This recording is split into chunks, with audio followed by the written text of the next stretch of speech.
Welcome. I'm so glad you could join us today. People will be coming in. I'm Frost Telagatas here with ACC National Capital Region, and we are expecting a very big crowd. So we're going to give it one more minute to let folks come in. And I will turn it over to Shaniqua Brooks, our chapter representative, who will introduce our speakers. Shaniqua. Hey there, folks. Welcome, everyone, to our career development webinar. We are glad to see you virtually, and ACC National Capital Region is pleased to present this program. ACC NCR Career Development, Major Lindsey in Africa's 2022 Global In-House Compensation Survey. I am Shaniqua Brooks, in-house counsel at Willis Towers Watson, and I will serve as the chapter's host for today's seminar. This program will last 60 minutes and it does not offer any CLE or continuing education credits. Before we get started, I do have a few housekeeping notes. One, this discussion is being recorded and will be available for you to view later. Two, our speakers' comments are their own and should not be publicized without permission, should not be construed as legal advice, and do not represent the positions of their employers, clients, or ACC NCR. 3, we welcome your questions and encourage your participation today. Please use the chat function located at the bottom of your screen and direct your questions to Heather Nielsen. The presenters may not be able to respond to every question, but we'll try to address as many as possible. And 4, the compensation survey report is attached to your reminder email about this program if you want to view it in more detail. Now it's my pleasure to introduce our speakers. First, we have Adina Beasley, who is a managing director with Major Lindsey in Africa's in-house counsel recruiting based in Washington, D.C.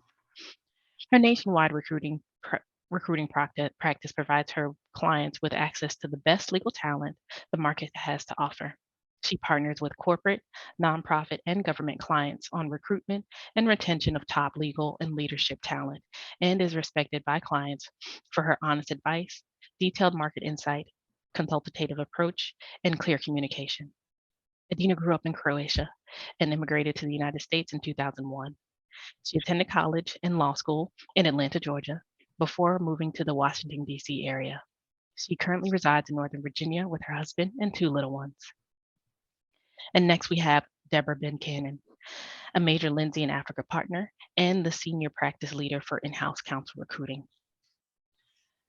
Deborah is a seasoned legal recruiter and subject matter expert on the legal market.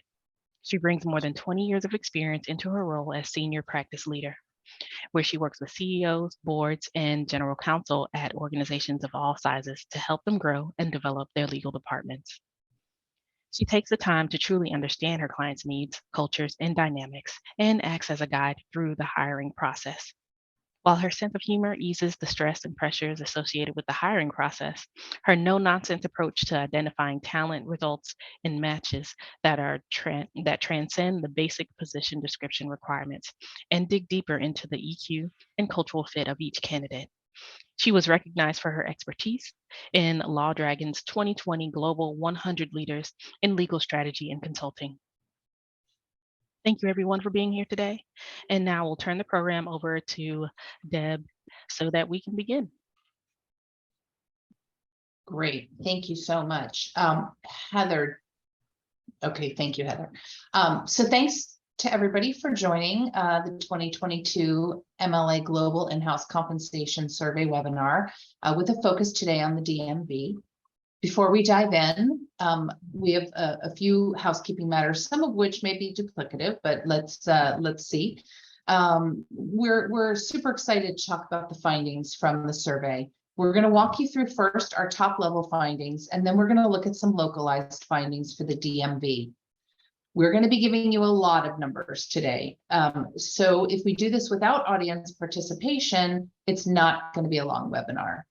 As Shaniqua noted, we want to know what you want to know, so we highly encourage your questions, which Adina and I will endeavor to get to and answer for you after the presentation.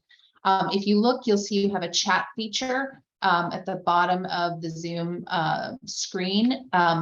Direct your questions, please, just to Heather Nielsen as opposed to everybody so that they can stay confidential and go ahead and submit them that way.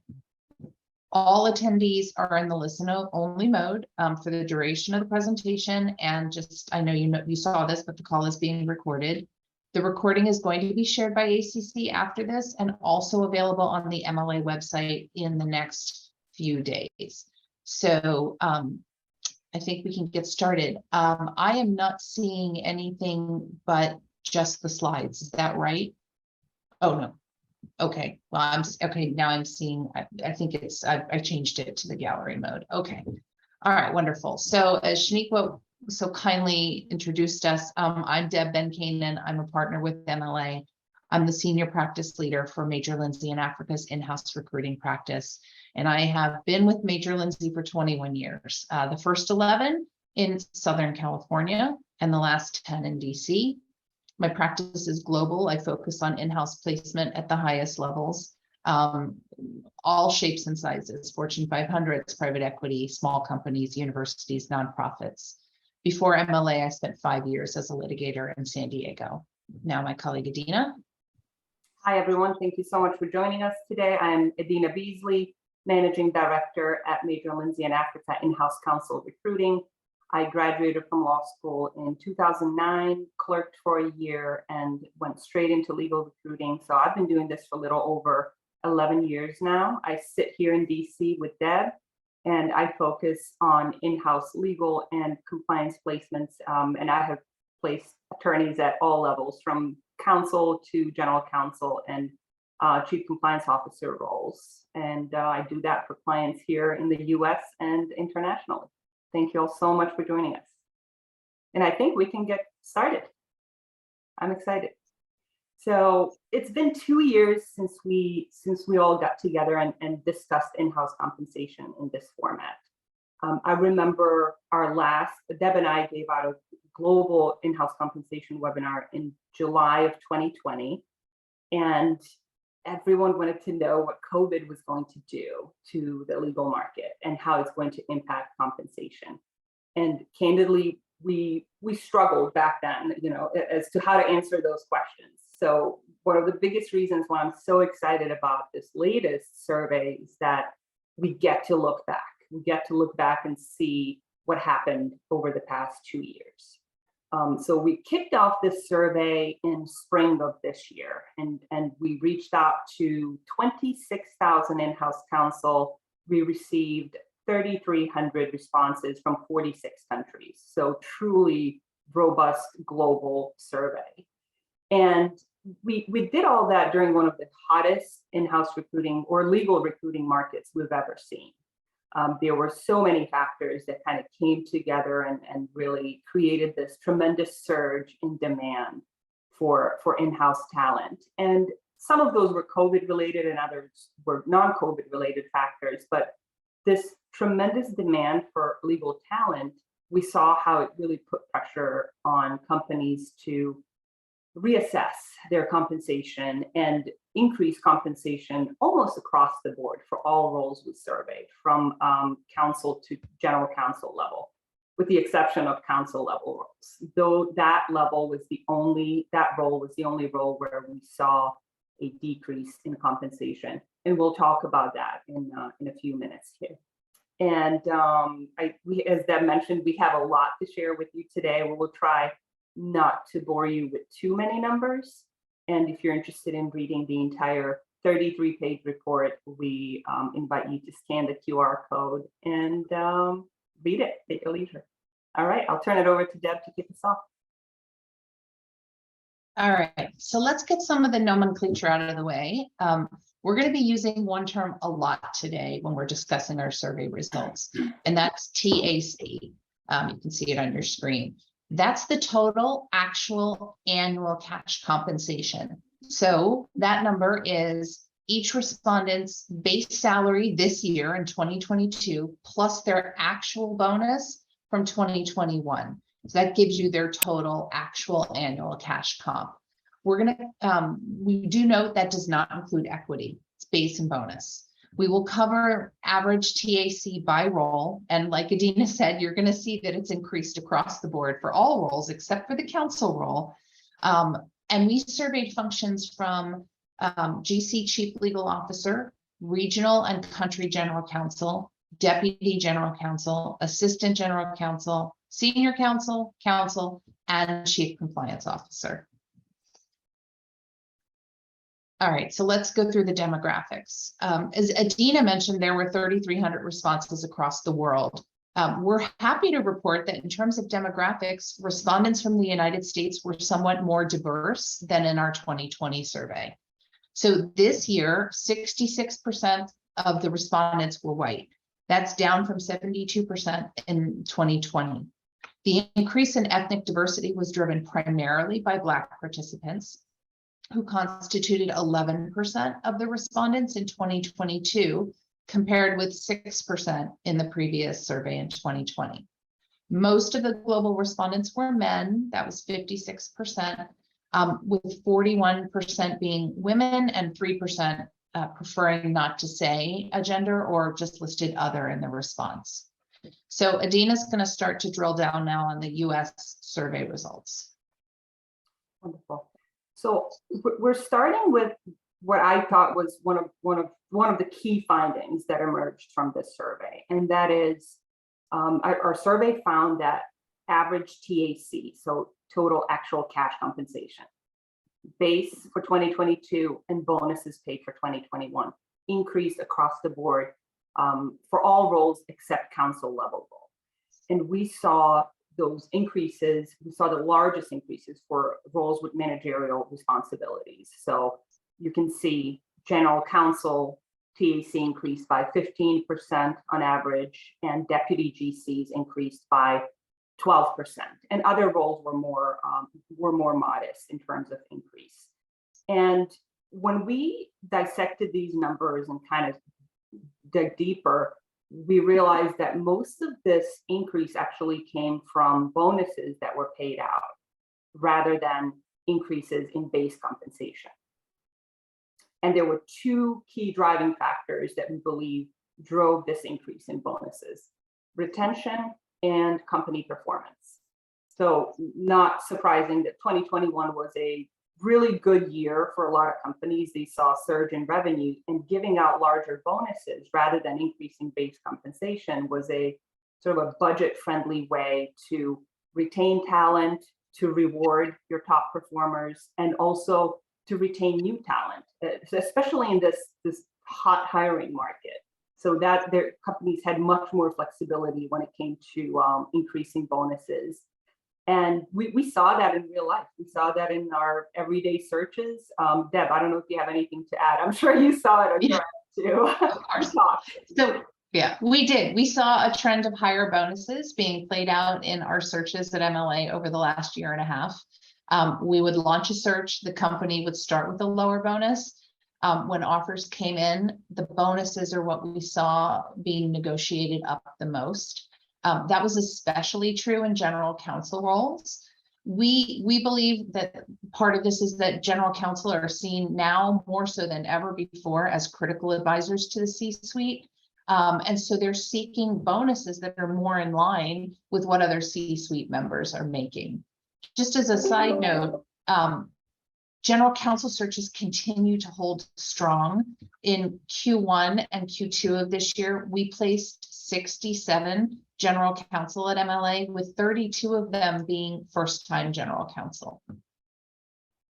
And going back to what we mentioned earlier, there was that one role that saw a decrease in average TAC, and that was counsel level role. So here in the US, there was a 10% decrease. I think globally it was right at 9%. And we have theories as to why this is happening. Also, our sample size was pretty small. We had 65 responses at this level, so that might have impacted our findings. But we really thought the companies were focusing on higher level roles, throwing money at higher level managerial positions.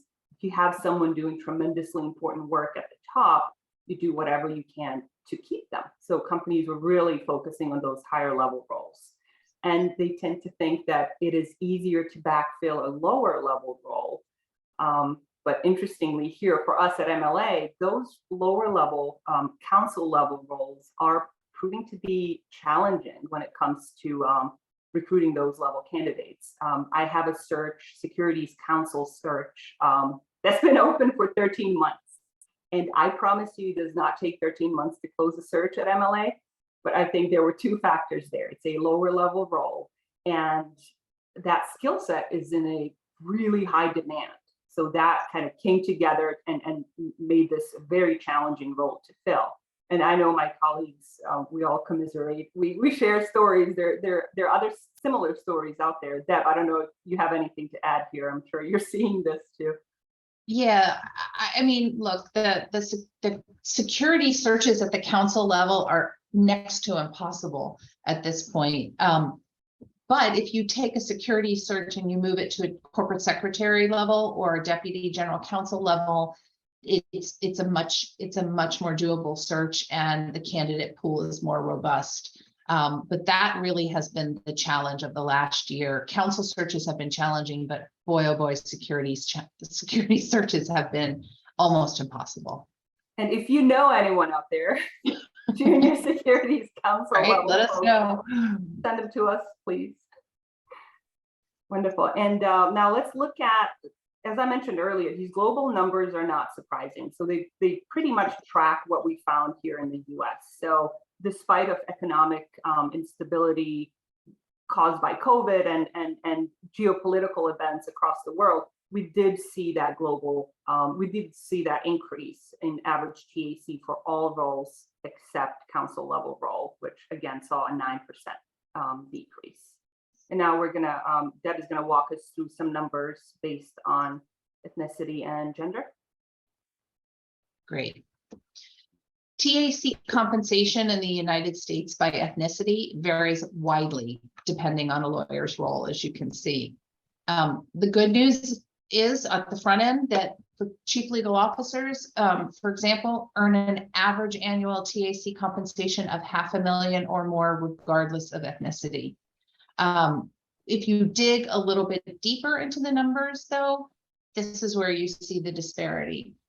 White general counsel earning the most at $581,000, Asian Americans at $543,000, African Americans at $539,000, and Hispanic and Latino GCs receiving the lowest TAC compensation at $502,000. All of those numbers are great numbers, but there is a significant disparity between the highest and the lowest numbers for the GC role, like almost $80,000. That difference is pretty meaningful over time. We saw among chief compliance officers, the salary range was wider, where white CCOs earned almost 20% more than Black and Asian American CCOs. Asian American regional general counsel or country general counsel were the highest earners in those roles, earning 45% more than Black regional general counsel, who received the lowest TAC in that role. Black deputy GCs earned the most, and Hispanic or Latino senior counsel or assistant GCs received the highest TAC. So what are the takeaways here on ethnicity? You know, we would say, spend some time with the numbers, do an inventory assessment with your skill set. Where do you fit in? Where do you want to be? Those things are important. If you look at these numbers, it'll give you some insight.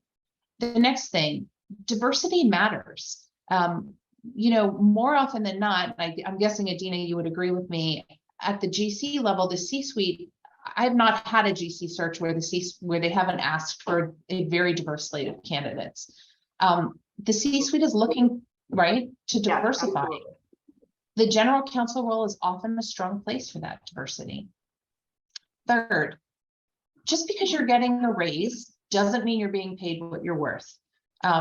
You know, that's something to think about. And sometimes in order to make a real jump in compensation, you have to consider moving to a new role. If you stay too long in one role, you are potentially stifling your career and compensation trajectory. Last on this one, be your own best advocate. When you're asked about your compensation expectations, talk to recruiters, learn about what your peers are making, look at similarly situated companies and roles and levels before you answer. Just know your value. That's what we would say. Okay, let's talk about gender. According to our survey, men on average continue to make significantly more than women for US GC and chief legal officer roles.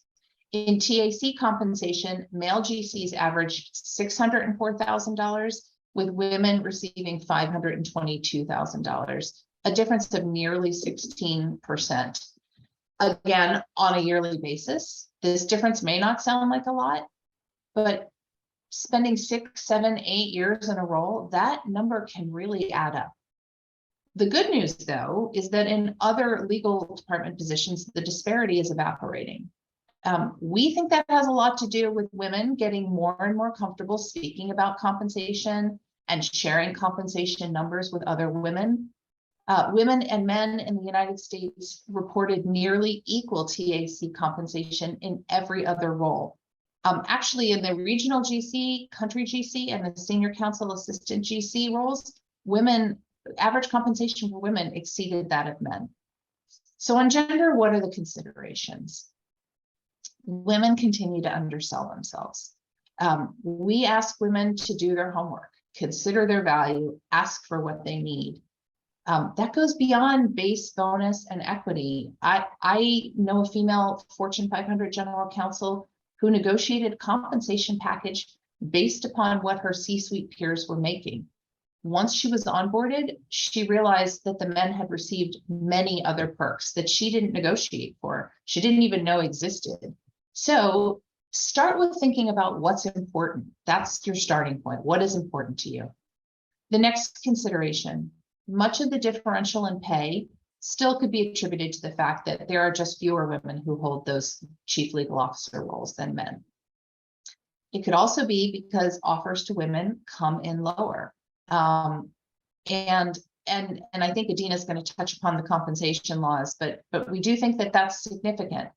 A few years ago, I had a senior counsel role that the client filled with a man at a certain compensation level. They then filled another senior counsel role, same level, with a woman with more experience, but her offer came in lower. Look, I don't think that was deliberate, maybe unconscious bias, but I was able to inform them of the differential and the fact that the woman who had more experience was coming in at the same level, and they were able to up her offer to be at the same level as her male counterpart. We feel really good about the progress that's being made, but we know there's still so much more work to be done. And that's part of the reason why these survey and the results are so important. Dina, you wanna end on a high note here? Yes, I will end on a high note. I was so excited when I read this week that Goldman Sachs CLO Kathy Rumler is now the highest paid GC in New York and second highest paid GC nationally at 7.9 million cash comp for last year. I mean, those numbers are just amazing. And I think that's definitely worth highlighting and worth celebrating. And by the way, most of that 7.9 million came from her $6 million bonus for last year. Again, goes to show you, right? Really, those bonuses are really tremendous, especially at that level, at the GC level. Yeah. Good. Now let's look at average pay components by role in the US. So across legal departments, not surprisingly to us, GCs saw the largest increase in bonuses over the past 2 years. That bonus now represents 40 to 50 or even more, 40 to 50% of a GC cash compensation. And we see that that's in line with other C-suite members. As Deb mentioned earlier, other C-suite members have their bonuses tied to company performance, and we're now seeing that for GCs. We've been seeing it for a while, but now at higher numbers, we're seeing that for GCs as well. And board members and C-suite members, they really recognize the value of GCs now as strategic business partners. And we see how that GC role is being elevated within the corporate ranks, and their compensation really reflects that. And our survey agreed. Our survey numbers did confirm that. Now, other senior level roles also saw increases. There were actually increases across the board when it came to bonuses. most roles saw double-digit increases in bonuses over the past 2 years. So I thought that was just terrific. And to add, target bonuses for this year, 2022, are also rising. And that's because there's so much more flexibility on increasing someone's bonus mid-year than looking at their comp and increasing their base compensation. So lots of good movement there on the bonus front. Now let's look at average TAC by industry next. Okay, here we go. So Deb and I, we're in the trenches. We are conducting these searches every day, and we kind of had a sense of where the comp market was over the past 2 years. And it was good to see that when our survey results came back, that it was all consistent with what Deb and I were seeing on our searches. As you can tell, industries that are highly regulated tend to pay more. There's a clear winner here. Energy and public utilities industry reported the highest average TAC for general counsel at right around 950 million. Banking was another one. Again, another highly regulated industry. And if you look on the right side of this slide, you're going to see 3 R's: real estate, retail, and restaurants. Those may seem like outliers, right? They're pretty high up there. But when you think about it, people got comfortable last year, right? They started going out. The housing market, we all know what the housing market did last year. So people were going out, eating out, buying, I don't know, leggings. Everybody needs more leggings, right? So we saw a tremendous surge in revenue for these in these industries. And these numbers really show that that surge in revenue really pushed those general counsel comp numbers up. And there were a couple of industries that actually saw a pretty sharp decrease in average TAC for general counsel, and those were aerospace and defense. Those numbers are important given the prominence of that industry here in the DC area, and agriculture. So those numbers were low. I think the decrease was around 42% in those industries. Okay, and we're moving on to average TAC by revenue. So you see really a wide range here. Anywhere from 450,000 to just over 1.1 million, depending on company size. When you look at those smaller companies, right under less than $1 billion in revenue, they're all similar in comp, right? There's not much movement there. But once you hit 1 billion and above, especially when you get to 10 billion, at 10 billion, I think we see that's roughly a 50% increase in CLO compensation. At that level, we're really looking at Fortune 100, 200, 300 companies. And I think these numbers really reflect the scope of the role that GCs have at these larger companies. We're talking massive multinational companies, massive legal teams. And that's why we're seeing these higher numbers at that level. And let me see what else here. Public versus private. That's another factor that's impacting these numbers. So if you have, once you get to 1 billion, most of those companies are going to be public companies, and it's not surprising to anyone that public companies do tend to pay more. So that's definitely a factor here as well. And Deb is going to walk us through metro areas. Right. So information for this survey was provided by GC participants from 23 distinct metropolitan areas in the United States. So whereas the US national average TAC compensation was $578,000, you'll see that local averages diverged widely. So the lowest average TAC compensation was in the Seattle, Tacoma metro area at $430,000, with Houston reporting the highest compensation level at $713,000. The compensation levels in each market, they appear to track the common industries in those markets. So like Adina said, highly regulated sectors like energy, which is a key industry in Houston, commands a higher total actual annual cash compensation. That didn't surprise us. On the other hand, tech-heavy locales like Seattle might see a lower TAC compensation because of the equity compensation models that many tech companies use. So they pay less in cash, they pay more in terms of equity and in options. Interestingly, compensation is also lower for places like Denver and Seattle because those are places people want to live.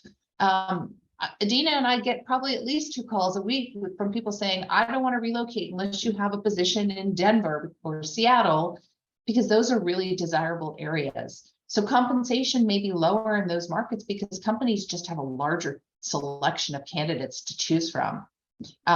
You know, that was kind of very curious for us. You know, unsurprisingly, general counsel working in larger metro areas like New York and Los Angeles, they earn higher TAC compensation than those working in smaller metro areas like Miami, for instance. We also thought it was fascinating that both the highest and the lowest TAC compensation reported in this survey both came from Los Angeles, with one respondent reporting TAC compensation of $2.4 million and another reporting TAC compensation of $101,000. In 2020, also the highest TAC was reported in Los Angeles. A quick DC-centric note here, the compensation in the DC metro area is a little bit lower than anticipated. We suspect that's probably due to the number of nonprofits that are in the DMV. Let's look at the deputy GC data. So here, again, no surprises. So the highest average TAC comp at this level was reported in the LA metro area, and the lowest came from the Denver metro area. Again, people love living in Denver, right? So the candidate pool is much deeper there, and that's pushing those numbers down. And we will look at these numbers as we discuss the DC market here in a few minutes. Now, one interesting question that came out of this for us, and we've been thinking about this one for a while. What does it mean to work in a metro area? We have candidates who live in a certain metro area, but their companies are located in another metro area. So are they comparing, should they be comparing their compensation to the area where they live or where the company is located? And there is probably a right answer somewhere out there, but I think it will really emerge as these things develop further and as we see what happens with the market and remote work over the next year or so. We're probably going to have an answer there. Deb, anything else that you're seeing on the remote front? Right. So yeah, I mean, the whole concept of remote work is really fascinating as it relates to which metro area. We are seeing, I personally, and I think Adina is too, more and more companies that are moving away from fully remote work. We're seeing a lot more hybrid, 2-3 days in the office, and actually full-time back to work. Full-time back to work is almost always with general counsel roles. You know, the necessity to be in the office every day with the rest of the C-suite is critical at that level. We are seeing some resistance from candidates at the lower levels in particular to going back to the office or going to the office to even start their careers, right? They've never been in the office. But that is the trend. We are seeing people going back to work, back to the office. Yeah, and I feel like I've seen it all this year, right? And it really ranges. It ranged from fully remote to fully in office, but most of my clients are big fans of that hybrid work schedule, right? 2 to 3 days in.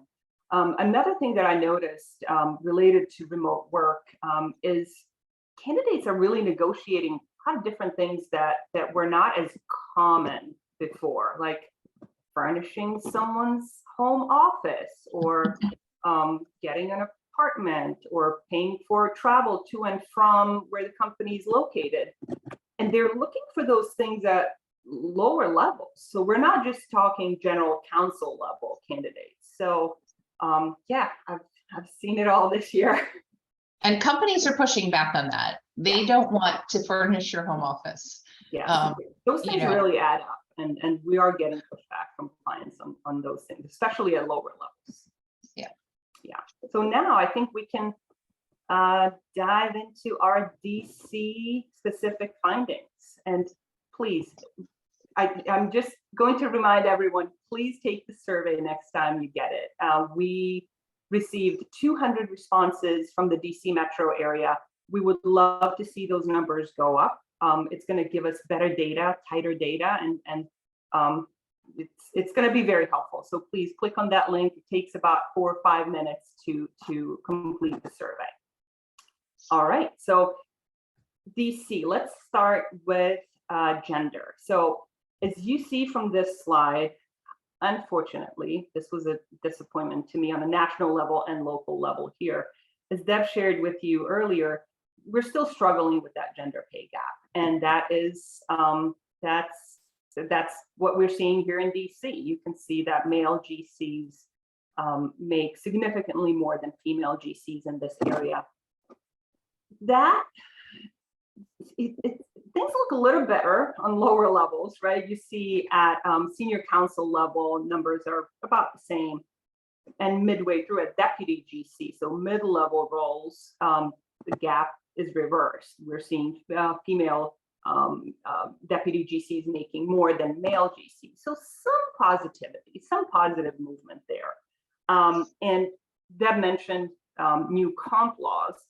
I think those could help close the gap, because if you have companies, if they're no longer allowed to ask what someone is making when they're putting together an offer, but instead they really pay that person what they're worth, pay the market rate, that would definitely help close the gap. So we're being very hopeful there. Deb, anything to add? Right. So, and you know, with public companies and with nonprofits with the 990s and the filings with public companies, you know, unfortunately, you can see what somebody is making. But I have a really positive story. You know, typically our clients ask what somebody is making before they make them an offer, so they can come in higher, but not too much higher. I had a diverse female get a GC offer in Washington, DC. And honestly, it was one of the first times in my career, the client did not ask me what she was making. They just said, here's what our C-suite is making. We want her to come in right in the middle to start. And that's where they made the offer. That was impactful. It took away any gender bias because she was vastly underpaid throughout her career. And they paid her exactly how the rest of the team was valued. It was a huge move up for her, and she's actually still in that role today. Okay, let's talk about base and bonus here. Gender. When looking at the average base pay as of January 1st, 2022 versus the annual variable pay actually paid in 2021, the bonus. Male GCs, again, reported a higher base compensation in the DC metro area, averaging about $304,000 for women and $367,000 for men. So that's a difference of $63,000. However, women reported significantly higher bonuses across in-house roles, aside from the general counsel role, so deputy down to counsel. That tracks with our results from both of the global and the national numbers, where bonuses are higher for women, but not yet at the level of men. So the gender pay gap, we see that again here. And Adina is going to cover ethnicity. yeah. So when we analyzed our numbers, our survey responses based on ethnicity here in DC, we saw some interesting results. So as Deb mentioned earlier, so nationally, white GCs out-earn diverse GCs across the nation. But here in DC, we see that Black GCs are making more than white and Asian GCs. And that could be because this area is more ethnically diverse. Nationally, Black GCs saw a 17% increase in total actual cash compensation over the past 2 years. It would have been really nice to be able to compare those numbers, that 17% increase nationally to our numbers in DC, but unfortunately, we did not have enough responses when we ran this survey in 2020. We didn't get enough responses in DC in order to make that comparison. So again, please take the survey next time you receive it. Looking at deputy GC level, Black GCs make significantly more there in the DC area. And at senior council, lower level roles, they're about equal as our white respondents. And next, let's look at the industry breakdown. So here for the DC area, there's some clear winners: advertising, publishing, media, consumer products, and technology. Those reported the highest average TAC here in the DC metro area. I was very excited to see that we were able to include the nonprofit sector, given the prominence of the nonprofit sector here in DC. So this was our first time actually getting meaningful data in order to be able to report on the nonprofit industry. One surprise here, and then I'll turn it over to Deb to get her thoughts. I was surprised that we did not get more aerospace and defense and hospitality representation here in our survey responses, given the prominence of both of those industries here in the DMV area. Although I must note the hospitality industry does tend to be lower on the pay scale. Deb, anything here? Any observations? Yeah, I mean, we go back to the concept of COVID winners, right? Lots of watching TV during COVID, right? Lots of eating and ordering and consumer products, Amazon, you know, right. Lots of, oh, I need that. Yeah. You know, I think that probably is representative of why there was such a spike in those industries. Yeah, I agree. This one, there were no surprises here, definitely. Yeah. And let's look at DMV numbers by revenue. So this is not surprising to us. Again, revenue continues to drive those comp numbers, especially at the GC level. We see that at that GC level, there's really the most noticeable difference in comp at that GC level as company size in terms of revenue increases. And those numbers were actually similar at lower levels. It really, there was not that much difference as company size or company revenue increased, which may be why we're seeing more movement in terms of job changes and job hopping at those lower levels. Deb, are you seeing anything here that I'm not seeing? Absolutely. The economy has seen people at the lower levels in particular moving jobs really quickly. It's, you know, it could be for a better title. It could be for a little bit more money. It could be for a bigger company. It could be for promises of advancement. What's fascinating is, you know, the loyalty that existed many years ago is gone. When I started at MLA in 2001, people stayed at jobs for a really long time. I mean, look, as evidenced by me, who's been with my job forever, people just stayed.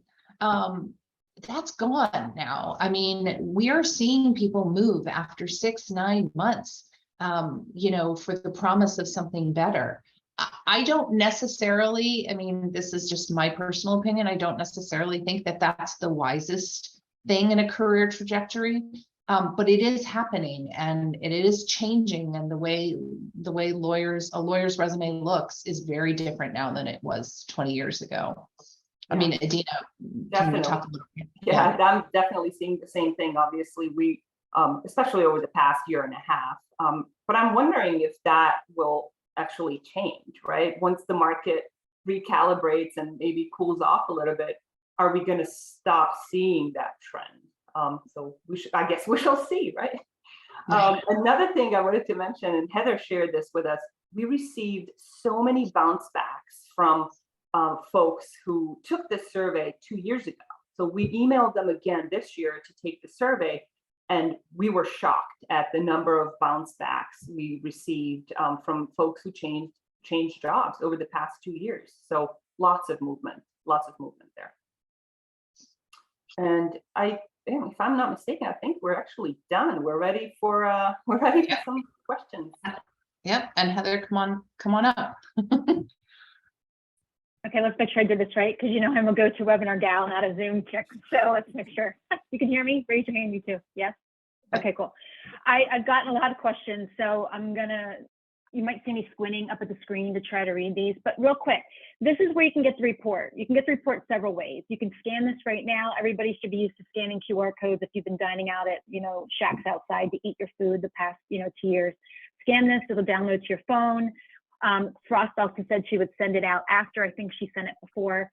The 2 QR codes next to Deb and Adina's name is if you want to connect with them on LinkedIn. It'll bring up their LinkedIn profile right away. So let's start with the first question I got. I'm going to go to Adina. Crystal ball here, but people keep asking me about observations you've seen. Like, is this year similar to 2021? Have the last few months, have we seen a slowdown at all or any changes in placements? What's going on? Where do we see the trend going forward? Let's talk about that first. Great question. And I've been getting that one a lot lately. My crystal ball is broken, so I can't tell you what's going to happen. What about Magic 8 Ball? Magic 8 Ball. Shake again. So it's very difficult to tell what's going to happen Q4 and going into 2023. But what we've seen so far this year, and I would probably give you a different answer if you asked me this question a month ago, we are seeing, some people say, we're plateauing. Others are saying we're seeing a slowdown. I think I'm seeing a bit of a slowdown. Up until August or so, things were really busy. We were extremely busy, but then when August hit, things tend to slow down in August, right? Folks taking vacations and kids going back to school, but I haven't seen it pick back up. What about you, Deb? What do you think? I have seen a slowdown as well the last couple of months. It's hard to gauge if it's a slowdown or if we're just returning to some normalcy because we were so crazy for so long. But I can say that even though there's a slowdown, we're seeing tremendous resistance from candidates who still are sort of in the mindset of the way it was a year ago. It was very much candidate-driven market a year ago. I think that is slowly starting to shift. And I think there's resistance from candidates to that, especially as it regards returning to the office. Yeah, I agree. Yep. Deb, what should GCs take from this data and how to run their legal departments? That's a really good question. I mean, I think general counsel should utilize this data and think about it in terms of talent retention. This is what you need to do to keep people, right?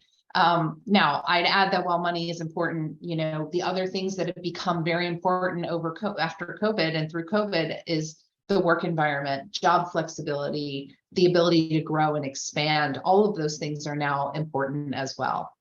Yeah, and I would add, I just talked to someone about this yesterday, actually. Focus on this human-centric approach to talent retention and just really listen to your people. Listen to what they're telling you and what they're not telling you in terms of what's important to them. So yes, money is important, but there's so many other things and other ways to be creative when it comes to really focusing on talent retention, which is going to be huge. It always is, but especially as we go into 2023. Yep. Okay, for DGCs and AGCs, are there particular practice areas that are paying more money than others? Corporate securities, M&A. That's that attorney you needed, right? And then you've been looking there's for that attorney thing, yes. Yeah. Okay. That's where I would go. Adina, you think? Yeah, no, that's we're aligned. Yeah. Okay. Let's see here. So I'm gonna ask the question about for Houston and the energy the energy outliers? Is it weighted specifically to gas? Do we know? I'm not 100% sure on that. I think that's, Yeah, and don't just thought I know. would ask you guys. If it's not, I can ask Lauren to pull the data for the person. Yeah, I let's mean, pull that. Yeah, I'm Yeah. not sure. Okay. Okay. What about anything, curious to hear what you guys, about why we saw a drop in aerospace and defense, given the complexity of regulation there. Any comments on that? I mean, I'm guessing that could be because the participants that answered were at smaller aerospace and defense companies. It could have been political and the change of presidents and things like, yeah. Adina, what do you think?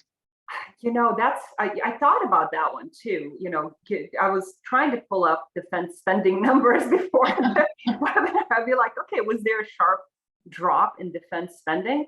I don't think there was. I was hoping that was the answer and be like, okay, good. Now I'm gonna, I know why this is happening. But yeah, I really don't know why we saw that drop. It was pretty significant. It was very significant. Yeah, it's and it could have just been the respondents that answered, but the aerospace and defense doesn't fall at the top of the pay scale anyway. But that decrease was surprising. What are your suggested approaches of how non-GC CLO employees at current companies can leverage these findings for a greater TAC? I mean, Adina, you want to start this one? Come armed with. Read the survey. Arm yourself with these numbers. You have to understand where you fall, right? When you look at the data, just before you go to your boss and ask for that pay raise, just really know what you're talking about. Know these numbers. And there's a lot of good information here, I think, that can help folks have those conversations. And balance that with the idea that you may need to move to a different company, and balance that with the slowdown in the market, because a year ago you could ask for a raise and demand it almost, and if not, you'd have 10 other employers willing happily to hire you away, and that is changing. So utilize it, right? The knowledge is obviously very powerful, but yeah. You may be underpaid because you've been there for too long. And it's called, what was that called? Loyalty tax? Is that what we call it, right? The loyalty tax. Yep. You may need to make a move. Right. Yeah. Right. And just, can I make a quick aside? I saw somebody's comments about the compensation laws in the chat. And yes, the reality is you're not allowed to ask anymore. However, people are pretty savvy, and if it is a public company or a place where, a nonprofit where you can find a 990, people are going to find that information. It's not the way it's supposed to be. That kind of defeats the purpose of the law. We at MLA don't ask anymore at all what somebody's making. We ask about what their compensation expectations are. But I just wanted to point out that while the law says one thing, people do find those numbers out and do unfortunately utilize them. Yeah. Question for you guys. This person is asking, they've noticed a lot of companies are using the terms corporate counsel, in-house counsel, legal counsel. Are you seeing this too, as it is a business move to collapse the rungs of the growth ladder and lower comp packages within in-house legal departments? No. No. Some of these titles are, I'm going to use the word arbitrary. We are. I don't see that as a bigger movement towards collapsing these roles into one role. I haven't noticed that. How about you, Deb? No, I mean, it's very company specific. It's very industry specific, right? At a bank, everybody is a vice president, right? In a smaller company, counsel may be the only lawyer there, but they just call them counsel. It is arbitrary, as it just said. It's very, I think for more established or more, I'll use the word sophisticated companies, there may be a clear difference between these titles and roles, and there's a clear path forward and progression when it comes to roles. But yeah, I don't know what else to say on that one. Yeah, Okay. companies like sometimes to bring people in at a council role so that they can promote them to senior counsel and then assistant general counsel and then deputy general counsel. I mean, at a large company, you tend to see GC, deputy GC, assistant GC, associate GC, senior counsel, right? That tends to be the hierarchy. Yep. And but it can be very individualized. I got two questions that I want to try to get in the last 2 minutes. One, I want you guys to talk to me about non-salary perks. What are some of the things candidates are getting? And then from there, I want you guys to talk about equity a little bit. Okay, I can start with equity, if that makes sense, because I think that's the biggest sort of non-cash piece. This is the first year we surveyed on equity. So we expect that the numbers and the data in our next survey will be more robust. But equity numbers, they're messy. They're harder to track. They're harder to evaluate. There's fluctuation day to day. Private equity company equity looks different than public company equity, right? PE companies come in with real small bases and massive equity. What we did see this past year, what we can tell is that equity was a huge negotiation factor. We saw very large equity allotments last year. I mean, obviously the stock market was gangbusters last year. Like it was tremendous. They were used in retention bonuses. We're seeing, obviously the stock market this year is not the same. So we're not really sure what's going to trend with equity. But as we start to collect more data, I think we'll have some more theories. Do you want to jump into non-cash perks? Yes. So one of my favorite perks that I heard about recently was self-care and wellness fund. So there's a company that gives out, I forgot what the amount exactly was, but it gives a certain amount to their employees to use for self-care. You know, you want to go out, get a massage, get a facial, do it. And I thought I care a lot. And I know Deb does too, about self-care. Yes. and right. So that one was really exciting when I saw it. And in terms of other perks, maybe free parking or subsidized parking, you know, snacks, coffee, ping pong tables, you know, things like that, depending on company. How about you, Deb? What do you think? Yeah, and you know, one of the big perks with remote work has been the paying for the travel back and forth to the offices. I think that's come up. You know, I of course you said snacks, and I was like, snacks. You know, snacks is a huge Good perk. snacks, right? Because they're snacks and they're good snacks. There's really good snacks. I think just anything a company can do to recognize that this generation of people that come to work for them, and by this generation, I don't mean age, I just mean this new group of hiring, want different things, right? And cash is a big piece of it, but having a nice life is a big piece of it. So I have seen the, what is it, 80, where you work 80 hours Monday through Friday, and you have every other Friday off, or I've seen that there's more flexibility in time and when you're on the clock. There's less of probably a focus on FaceTime as there used to be. So those might be the other perks that I would throw in. Okay, I'm getting the gong, or yep, I'm getting the gong or the wrap it up. Any parting real quick thoughts you guys want to do before I have Frost and everybody else come back on? Please take the survey 2 years from now. And thank you so much for joining us. We want to see less of a gender pay gap. How's that? Yes. Yep. Okay. Frost, do you want to come back on and close us out, or how we're doing this? Or stop screen sharing. Okay, here we go. I'll do that right now. There we go. All right, now we must conclude today's webinar. On behalf of our chapter, I'd like to extend our thanks to Deb and Adina for speaking today. Please complete our feedback survey to let us know what you thought about this program.